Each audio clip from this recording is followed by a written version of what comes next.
শরীফ ওসমান হাদি বর্তমানে সংকটাপন্ন অবস্থায় চিকিৎসাধীন। তার চিকিৎসা ও নিরাপত্তা নিশ্চিত করতে সরকার প্রয়োজনীয় সব ব্যবস্থা গ্রহণ করেছে। ইতোমধ্যে উন্নত চিকিৎসার জন্য তাকে সিঙ্গাপুরে পাঠানো হয়েছে। আপনারা তার জন্য মহান আল্লাহ তাআলার কাছে অন্তরের অন্তঃস্থল থেকে দোয়া করুন।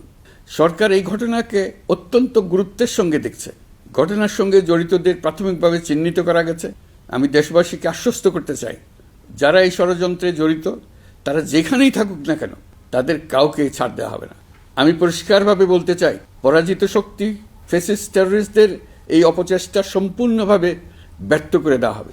ভয় দেখিয়ে, সন্ত্রাস ঘটিয়ে বা রক্ত ঝরিয়ে এদেশের গণতান্ত্রিক অগ্রযাত্রা কেউ থামাতে পারবে না। আপনাদের প্রতি আহ্বান জানাই, সংযম বজায় রাখুন। অপপ্রচার বা গুজবে কান দেবেন না। ফ্যাসিস্ট টেররিস্টরা যারা অস্থিরতা সৃষ্টি করতে চায়, আমরা অবশ্যই ঐক্যবদ্ধ হয়ে তাদের মোকাবেলা করব। তাদের ফাঁদে পা দেব না। পরাজিত ফ্যাসিস্ট শক্তি এদেশের পবিত্র মাটিতে আর কোনো দিন ফিরে আসবে না। প্রিয় দেশবাসী, আমাদের তরুণদের রক্ষা করুন, তাহলেই আমরা সবাই এবং আমাদের প্রিয় মাতৃভূমি রক্ষা পাবে।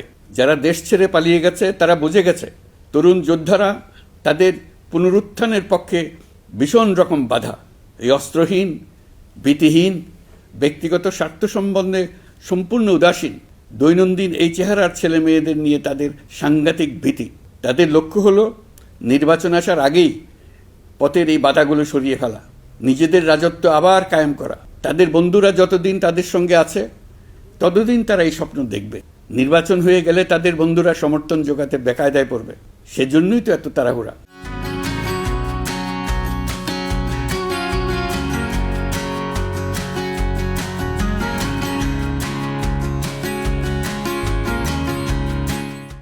তারা চায় নির্বাচনের আগেই তাদের ফিরে আসা নিশ্চিত করতে। নানা ভঙ্গিতে এটা তারা করবে। এই চোরাগুপ্তা খুন করার যে উদ্যোগ, তার একটা রূপ। আরও কঠিনতার পরিকল্পনা নিয়ে তাদের প্রস্তুতি আছে। দেশের সবাইকে জোর গলায় বলতে হবে, আমরা তরুণদের রক্ষা করব। এখানে পুরনো আমলের দাসত্ব মেনে যারা আছে তাদেরকে দাসত্ব থেকে বের হয়ে আসতে হবে। উৎসবমুখর শান্তিপূর্ণ নির্বাচন করে আমরা সবাই মিলে দেশের উপর আমাদের পরিপূর্ণ দখল প্রতিষ্ঠিত করব। নির্বাচন অবধি আর বাকি মাত্র 2 মাস। আমরা তাদের উপর নজর রাখব এবং বাকি দিনের প্রতিটি দিন উৎসবমুখর করে রাখব। যেহেতু আমাদের কিশোর কিশোরী, তরুণ তরুণীদের মনে কোনো ভয় ডর নেই, তাই তারা নির্বাচনের আগের 2 মাসের প্রতিটি মুহূর্তকে উৎসবমুখর করে রাখবে। সব রকমের হিংসা কোন্দল থেকে দেশকে বাঁচিয়ে রাখবে। আপনারা জানেন, জাতীয় নেত্রী, দেশের 3 বারের সাবেক প্রধানমন্ত্রী, গণতান্ত্রিক রাজনীতির অন্যতম শীর্ষ ব্যক্তিত্ব এবং বিএনপি চেয়ারপারসন বেগম খালেদা জিয়া বর্তমানে অসুস্থ অবস্থায় হাসপাতালে আছেন। এই বিষয়টি আমাদের সকলের জন্যই উদ্বেগের বিষয়। অন্তর্বর্তীকালীন সরকার বেগম খালেদা জিয়ার অসুস্থতার বিষয়টি শুরু থেকেই সর্বোচ্চ গুরুত্ব দিয়ে আসছে। বেগম খালেদা জিয়া বাংলাদেশের ইতিহাসের একটি গুরুত্বপূর্ণ অধ্যায়ের অবিচ্ছেদ্য অংশ।